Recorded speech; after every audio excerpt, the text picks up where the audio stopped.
Does it work? All right, we're going to kick this off. So all speakers, please come around here, and we'll open up for Q&A after we finish. So over to Congressman Deluzio.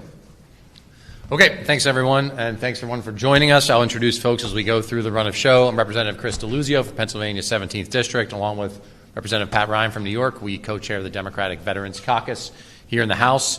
And we're here, and you'll hear from a bunch of different perspectives today, with a single unified goal, which is to shut down and block H.R. 9237, the so-called Take Care of America's Veterans Act.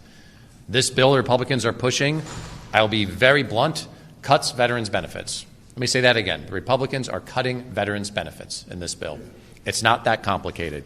And I think you see in the opposition organized labor, you see several VSOs, and I know IAVA is here today with us. We'll hear from international or national presidents from 2 unions, and you're going to hear from lots of veterans. I use the VA for my health care. I'm not alone in that. Lots of my constituents and many of your constituents and so many others use the VA for their health care.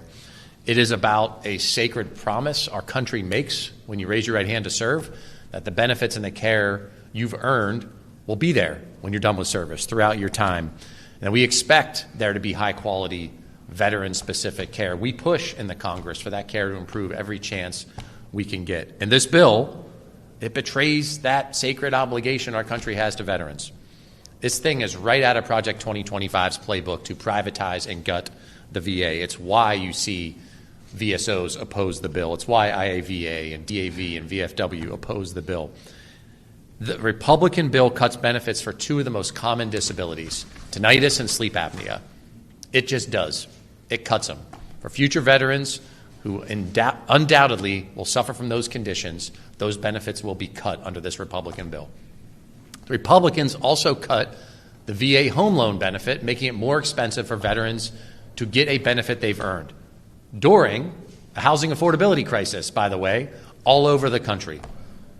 And this bill pits veterans against veterans. And I think it stabs those serving right now in the back, many of whom are fighting a war and have been fighting a war, that when it comes time for them to apply for their benefits for conditions linked to their service, they will see those benefits cut. Again, for 2 of the most common conditions, tinnitus and sleep apnea, and on home loan benefits. And I hear the Republicans crying about how expensive it is to do something important, the Major Richard Starr Act, that we support, that we've been trying to push a vote on the floor, crying about the price of it, crying fiscal responsibility, forcing other veterans to cut their benefits to pay for it. The same politicians who added nearly $5 trillion to our debt to pay for tax giveaways to the rich and powerful, who cut health care to help pay for those tax giveaways, and now want to force other veterans to pay for very important care and benefits for veterans. It's fiscally reckless, if you ask me. And we have seen this bill also include increased privatization.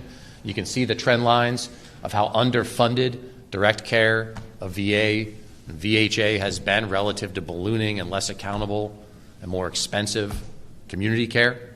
So this continues that privatization trend. It strips VHA of this care coordination role, and we know there's less oversight, and it's more expensive when care happens in the fee-for-service or private sector care.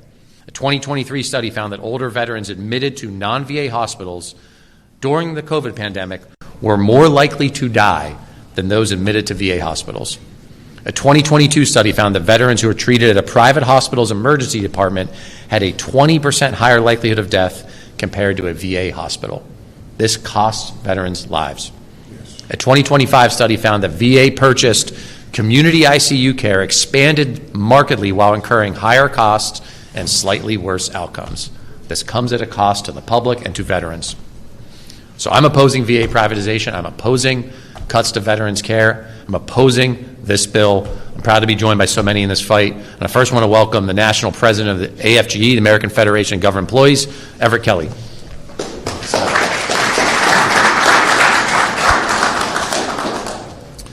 Well, good morning.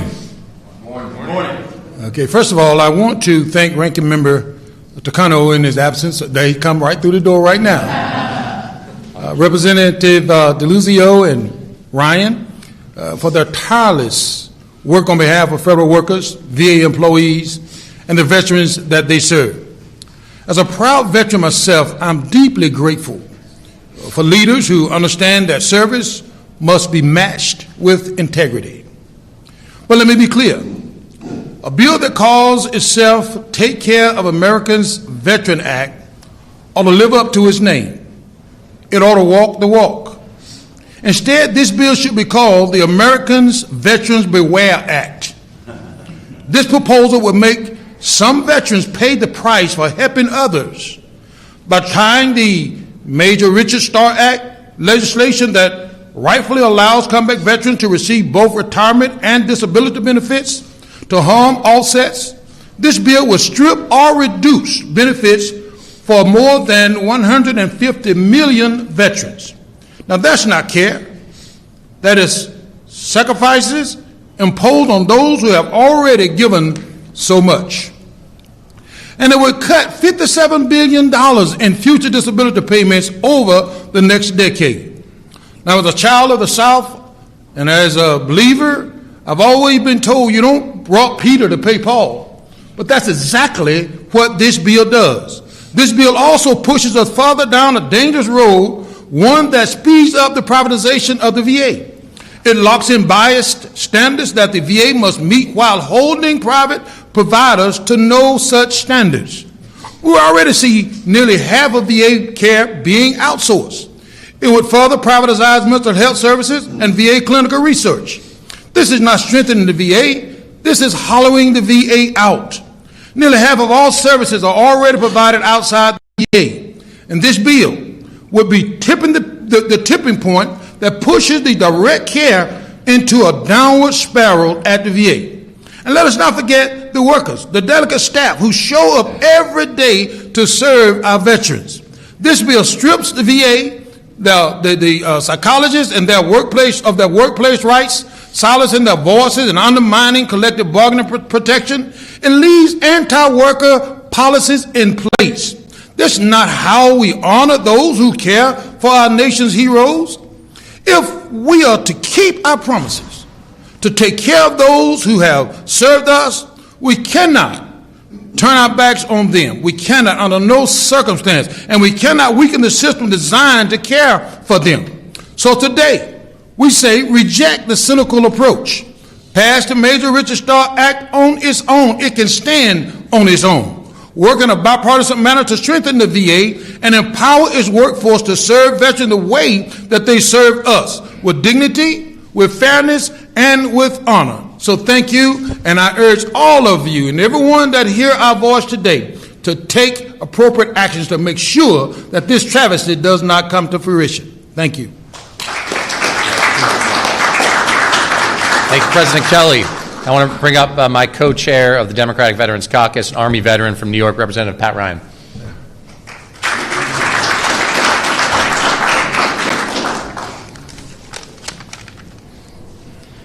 Good morning, everyone. Thank you all for taking the time to be here.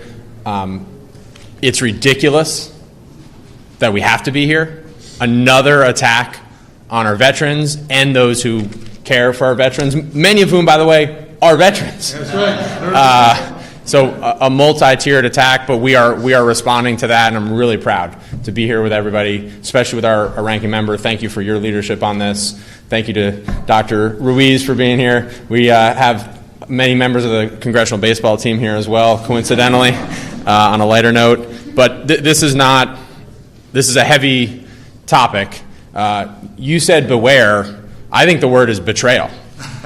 I mean, this is a straight-up betrayal of the trust of those who raised their right hand, said, I'll serve this country and know that myself and my family will be taken care of, as President Lincoln so famously said. And instead, from this administration that over and over claims to be for veterans and is willing and has proposed $1.5 trillion for the Defense Department, can't find the funding to care for the people that are going to go fight the war we're in now, the wars that, God forbid, we have to fight in the future, the wars that many of us here served in based on that trust. 1.5 million veterans in this country would immediately lose care that they have earned for conditions that we know have been proven to be tied, and we know, all of us, especially myself included, who gets my care at the VA, we know how hard it is to receive that care and to receive that rating, and that's a whole other issue that we have work to do on. But I want to bring this with one example before I pass the mic that is very real and live right now.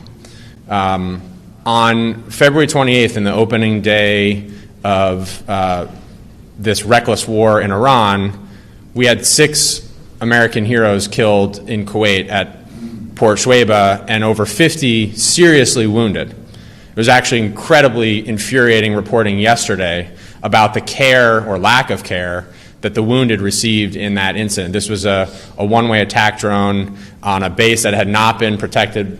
Both Chris and I have raised a lot of hell on this with Secretary Hegseth. Drone attacks in particular, we're seeing a massive skyrocketing of head and sort of top-down injuries, very much including hearing loss, tinnitus, and other new injuries that folks who fought in Iraq and Afghanistan haven't dealt with, just like in prior iterations.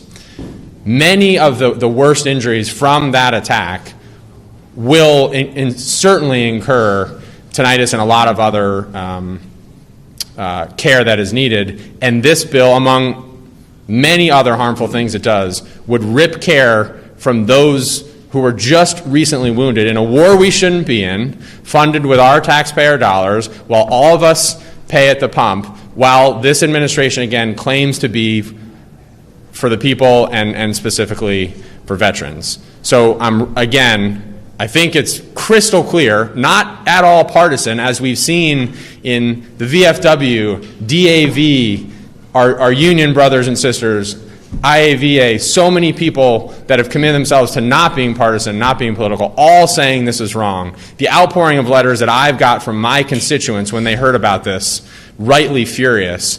So all we're asking here is stop this and block this bad bill.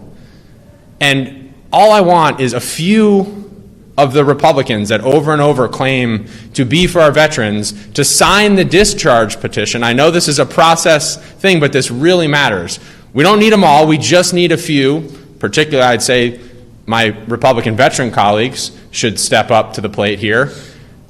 We only need a few more signatures to force a vote on the Major Richard Starr Act. Bipartisan, non-controversial, life-changingly positive legislation that we're only a few votes away from. And this bill, among other things, is an attempt to try to kill that. So what we're saying here is if you care for veterans, as you say, sign that discharge petition, vote yes in a bipartisan manner on the Major Richard Starr Act, and that will be the beginning of actually caring for and properly serving our veterans. So thank you all again for being here. Do you want me to introduce? And now my honor to bring up Representative Dr. Raul Ruiz. Thank you for being here.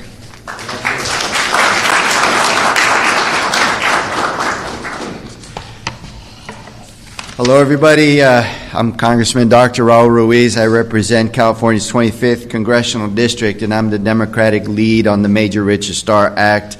I want to thank Congressman Deluzio, Ryan, for organizing this event and for his leadership in this fight. To Ranking Member Takano, thank you for being a partner with the petition discharge and leading the way in opening this space and the venue for us to make justice known to our veterans.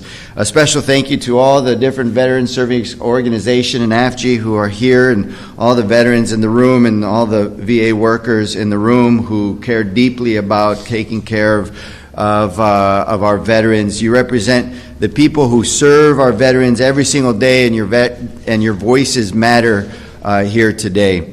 And to all my colleagues, I just want to say thanks for their continuous service and for their service in our military. When Americans answer the call to serve, we make them a promise that their sacrifice will be honored in full. The Take Care of Americans Veterans Act breaks that promise. You see, Republicans introduced this slapshot rushed bill to sabotage a successful petition for a vote on the Major Rich Star Act. They claim it fixes the wounded veterans tax, but it doesn't. You see, one, it creates a cap in the amount of benefits they can get, so they cannot get their full medical retirement benefits and their full retirement benefits together. They're nickeling and diming our veterans, our wounded warriors, while they're at the same time proposing $500 billion to pay for the Iran war. And it also takes away PACT Act benefits from 1.5 million veterans to pay for it.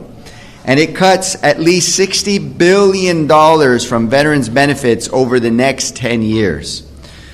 As a physician, I've sat with veterans with conditions such as tinnitus, a condition of constant ringing, loud ringing in the ears that causes hearing disturbances caused by a blast, exposure, gunfire that come with combat, and it doesn't go away. There's no cure. It is a permanent injury that many of these veterans will carry for the rest of their lives. It eliminates the benefits to help treat and alleviate the harm caused by this disease. Sleep apnea is just as serious. You know, it's a condition where the body repeatedly stops breathing. Your oxygen level goes down, you stop breathing in the middle of the night for up to 10, 15 seconds. Sometimes you wake up, heart racing, sweating. It exacerbates PTSD. The injuries can play a role in it. It takes a physical toll, which is a physical toll of deployment. And left untreated, it raises the risk of hypertension, heart disease, stroke, depression. Sleep apnea can actually reduce your life expectancy by about 10 years if it's gone untreated. So veterans with sleep apnea depend on the CPAP machines just to breathe safely through the night. They want to nix that benefit for veterans. So these are not abstractions, they are daily reality of combat. And this bill tells those veterans their care is negotiable. The solution is the Major Rich Star Act in full. We have 330 co-sponsors, bipartisan. That means that if they put their vote where their mouth is at, then this bill would pass the House. But we need 5 more House members. We need 5 Republicans to sign the discharge petition and force a vote on the floor. We just need 5 more Republicans. Our veterans kept their promise to America. Congress should keep its promise to them. No shortchanging, no caps, no cuts. So with that, thank you. And you'll introduce the next one. Sure. Dr. Reed. I'm going to bring up the ranking member of the Veterans Affairs Committee, Mr. Takano, but we just were told that the vote for this bill tomorrow and other votes were pulled. So the pressure is working. We're going to stay up and stay on it and make sure that they feel that pressure back in their districts too. Mr. Takano.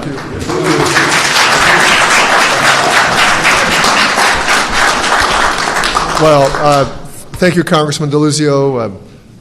Thank you, Pat Ryan, Dr. Ruiz, Everett Kelly from AFGE. Give yourself an applause for yourself because, as Congressman Deluzio said, votes were canceled tomorrow.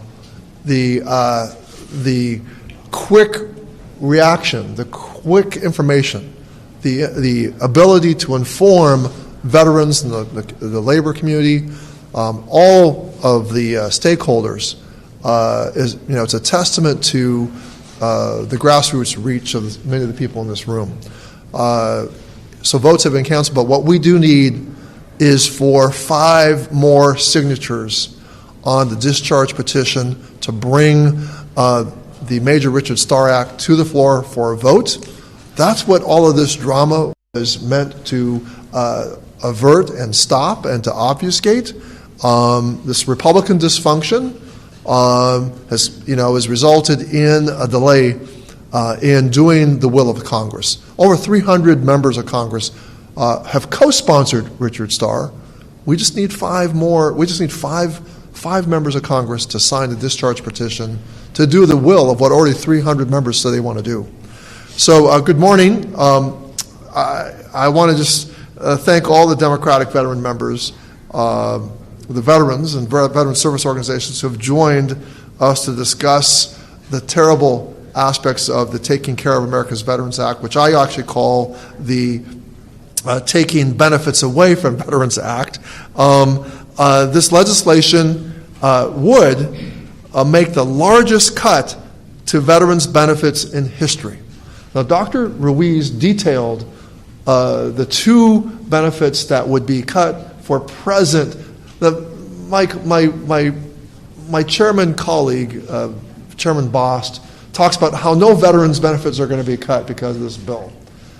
That's actually not quite true either, because retroactively those ratings couldn't be reconsidered. So he's not totally accurate there.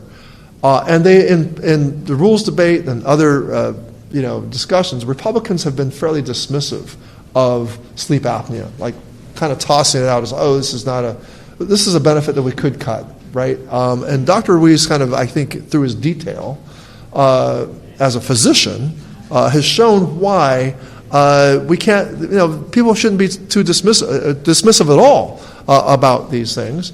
And to know that tinnitus is among the things that are going to happen when a drone drops a payload on a base in near Iran, and to say that every present person now serving in Iran or in the environs is not going to be able to get tinnitus as a condition that counts towards a disability. To me, that's a great injustice, and that's the injustice that all the veterans that I see across the country feel deeply, that we cannot deny the present veterans and future veterans, the present service members who are future veterans, this benefit. Let me say it once again, this legislation would make the largest cut to veterans' benefits in history. Veterans' benefits should not be looked at as offsets. When service members take their oath to protect and defend our country, we thank them with a promise to take care of them when they take off their uniform. We should never consider breaking that promise to one generation of veterans to pay for the benefits of another. I reject Chairman Bost's claim that Taking Benefits from America's Veterans Act is the only way to get the Major Richard Starr Act signed into law. My Democratic colleagues and I, as well as veteran advocacy groups, have suggested countless other ways to get this done without robbing veterans. Their real motivation is to take poison pill provisions that they know don't have bipartisan support and try to tie them to bills that veterans and their families need. And I want those bills that veteran families need, I want those to get done as well. But it is reprehensible that our Republican colleagues hold the veteran community's #1 legislative priority hostage to attempt to cut veterans' benefits, privatize VA, and create a $500 million tech industry slush fund. Now, we're just 5 signatures away from getting the Major Richard Starr Act to the House floor. By the way, let me just point this out, 10 days of what it costs to fund the Iran war, about $1 billion a day. Just 10 days of what it costs to fund the Iran war is what it would pay for 10 years of the Major Richard Starr Act. So put that in your pipe and smoke it. All right. Should I say that? Okay. Thank you to the veterans across the country and the VSOs here today who are helping us hold the line. I stand with you in demanding action to ensure all veterans get the benefits they have earned and that they're owed. Onward. Thank you. Thank you. All right. I'm now proud to introduce the National President of the National Federation of Federal Employees, Randy Irwin. Good morning, everyone. Good morning. And thank you, Congressman, for hosting this press conference today. So I am Randy Irwin, National President of the National Federation of Federal Employees, proud affiliate of the Machinists Union, the only union I know of that is also a registered veteran service organization. So we represent 110,000 federal workers nationwide, including the nurses, doctors, psychologists, and other healthcare professionals at 50 VA hospitals across the country. So millions of American veterans, their care is in the hands of NEFI IAM members. So I am here today to urge members of Congress to vote no on the poorly named Take Care of America's Veterans Act. And I don't have an alternative name for it.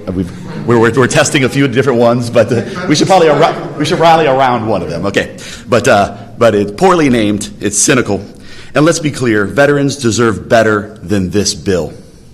And so do the VA employees who take care of them. They cherish the American veteran, and like they said before, a lot of those who provide care for veterans are veterans themselves.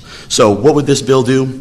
It would eliminate or reduce benefits for up to 1.5 million veterans, cutting $57 billion in disability compensation over the next 10 years. That is a slap in the face to the American veteran. It would also allow private providers and outside organizations to bypass safeguards designed to ensure veterans receive coordinated, high-quality care from qualified professionals. They need to get the care that they deserve, and this bill would not do that. This bill would create a new reduction in force procedure that makes it easier to reduce staffing levels at the VA. As we all know, there's already there's tens of thousands of vacancies. This would move us in the wrong direction. And perhaps worst of all, it would remove workplace protections for VA psychologists, making it harder for them to speak out against mismanagement or report waste, fraud, and abuse. On all of these areas, this is a step in the wrong direction. I don't see how any member of Congress could support this legislation. How could you look the veterans, your constituents, in the face and say that you voted for this legislation? It is a direct assault on veterans who earned their benefits with their service and their sacrifice.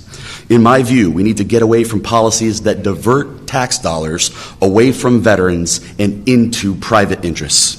Nearly 1/3 of all VA medical care is already outsourced, and that is supposed to double in the next few years. And how are we continuing to move in this direction at this pace? Okay, this bill would funnel even more resources away from VA hospitals and weakening the system that our cherished veterans rely on. When funding leaves the VA in this way, nurses leave, services shrink, wait times grow, and our veterans lose access to the specialized care that they can only get in VA hospitals in this country.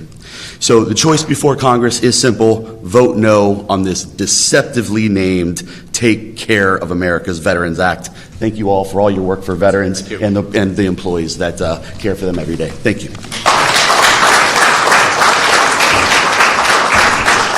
All right. Proud to be joined by another veteran, a member of our Democratic Veterans Caucus from California, Representative Gil Cisneros.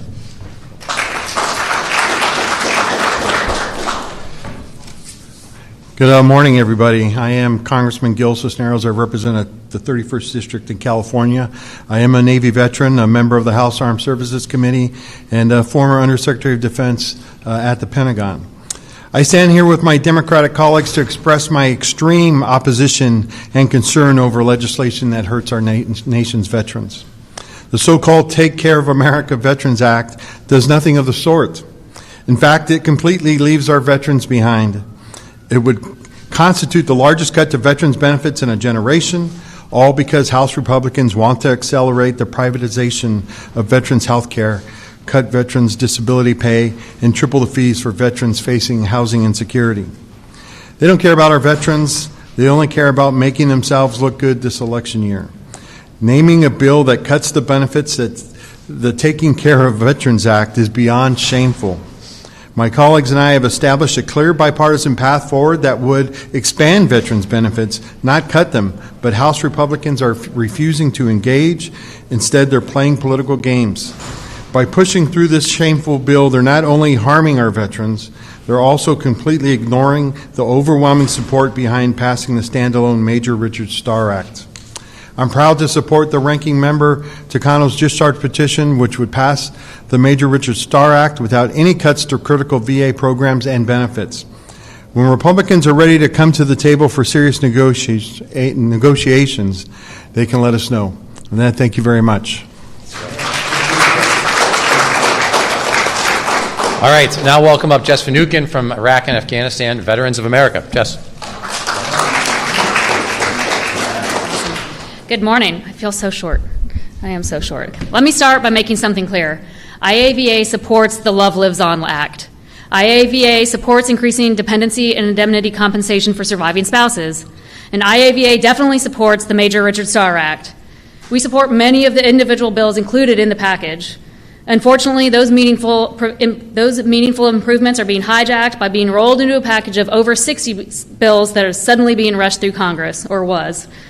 Buried inside are provisions that slash disability compensation for veterans with tinnitus and sleep apnea, that allow Congress to rewrite the VA schedule for rating disabilities through legislation instead of the established medical process, and that significantly increase fees for veterans using the VA home loan program, all to pay for the package instead of funding these priorities through normal appropriation processes. We cannot accept legislation that takes benefits away from one group of veterans to pay for another. Veterans should never be used as the offset for helping other veterans. We cannot accept Congress replacing medical science with partisan politics. The VASR-D exists so disability ratings are determined through evidence-based medical review processes and not political negotiations. Once Congress starts rewriting disability ratings whenever it needs money, there is no limit. Today, it's just tinnitus and sleep apnea. Tomorrow, will it be PTSD? Will Congress decide taking care of veterans suffering from long-term effects of toxic exposures suddenly isn't worth the price tag? We cannot accept that the idea that veterans are somehow the only acceptable offset. Chairman Boss said earlier this week, fake money doesn't exist. I agree. But hundreds of millions of dollars are going to a new White House ballroom. Millions, who knows how many, are used to repair a reflecting pool that wasn't broken. And Congress just approved the Department of Defense budget exceeding $1 trillion because those were deemed national priorities. Yet, when it comes to keeping promises already made to our veterans, suddenly we're told there's no choice but to pay for it by cutting other veterans' benefits. Congress has shown time and again that when something truly is a national priority, there is a way to fund it.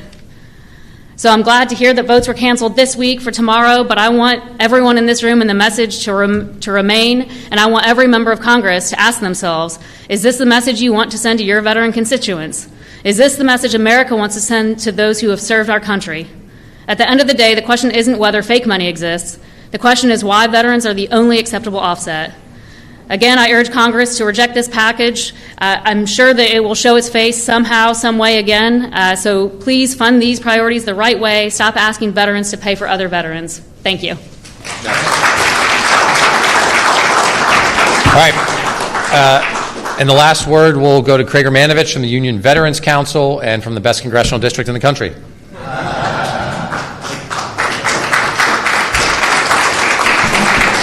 Thank you, ladies and gentlemen. Yes, it is true. I do reside in Congressman Deluzio's congressional district. I would like to thank every representative up here for being the tip of the spear on this issue, my fellow siblings in organized labor and veteran friends. I am the executive director of the Union Veterans Council, and before I had that position, I wore the uniform of this country in the United States Army. When I raised the right hand and took that oath, I signed a contract with this nation, and that contract said, I will protect you, and when I'm done, you're going to take care of me. And I live with that contract every single day. And I'm going to get a little personal here, okay? I feel it's important to share this. I'm service-connected disabled veteran. I have tinnitus. I have severe tinnitus, constant ringing in my ears. It is ringing right now. It deprives me of my sleep. It causes anxiety. It causes depression. It causes issues in my family. These are the hard truths of something I live with every single day of my life, that my family has to deal with every single day of my life. Those are all secondary issues to tinnitus. And if that ruling, if this goes through, and you can no longer claim tinnitus, now you have to fight for those secondary conditions on their own merits, making it much harder to get compensation and care, okay? It's not just about the money, it's about the care in a publicly funded unionized veteran facility. Washington loves a good title. This bill wraps itself in the American flag and promises long overdue expansions like the Major Richard Starr Act. We want those expansions. Our veterans have earned them. But Washington is trying to pay for those expansions, as everybody else here has said, by balancing the budget on the backs of future disabled veterans, many of whom are going to come home just like me with tinnitus. Many are going to come home with sleep apnea that has a direct and detrimental impact, as the great doctor said, on their quality of life also. They want to send future veterans the invoice for expanding benefits today. This is a betrayal of the basic military contract. And it gets worse. As a labor council, we know the excellent care requires an excellent workforce. But buried in this 554-page bill is a direct partisan assault on organized labor inside the VA. This legislation strips away critical workplace protections, just my great union siblings have said before. Something else I want to share with you, and we need to be clear on who they're targeting. 1/3 of all VA employees are veterans themselves. Veterans that served this country once, hung that uniform up, grabbed a new uniform, and continued to serve this country and serve their fellow veterans, and making sure they get the best in-class health care they can, again in publicly funded, unionized health care facilities. And this is to drive us into for-profit health care that is wholly ill-equipped to take care of the wounds of war. We reject the false premise that we must cut benefits for tomorrow's heroes or strip the rights of the workers who care for them, just to pay for the promises made to yesterday's veterans. To the lawmakers backing this bill, stop using veterans as political leverage. Protect our union VA workers and fund the Major Richard Starr Act right away. Those 5 out there that need to sign the petition, do it today.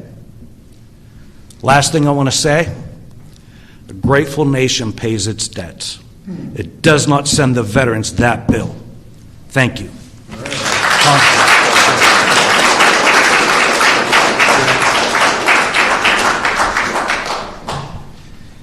Thank you, and now we'll open it up for questions. Leo Shaman, Politico. I know it just brought up, IABA brought up a couple of the other provisions during, say, American Actions Act, the Love Lives On, and a few of the other things. You guys have focused a lot on the Richard Starr Act. I know you've talked about those benefits in the past, but is there any effort to find a way to get breakthrough on some of those as well and pair this and take away some of the concerns that you're pitting one group against? Yeah, and you're right, because as IAVA said, those are important bipartisan supported provisions that I don't think veterans should be asked to pay for. So I'm open to working with the Republicans to pass Major Richard Starr Act, to pass compensation for surviving spouses and others. We should do that. It should not come on the back of cutting benefits for future veterans. It should not come on the back of taking away home loan benefits for veterans. I make this point, I want to make it again. To hear the how will we pay for it fiscal responsibility argument from the Republican majority that just added nearly $5 trillion to our debt to funnel tax giveaways to the ultra-rich while starting a war that's going to cost us $100+ billion, that falls on deaf ears for me. And so to ask veterans to cut their benefits to pay for other veterans' benefits is ridiculous. I reject it out of hand. Anyone else? Any other questions? All right. Okay. Thanks everybody. Yeah.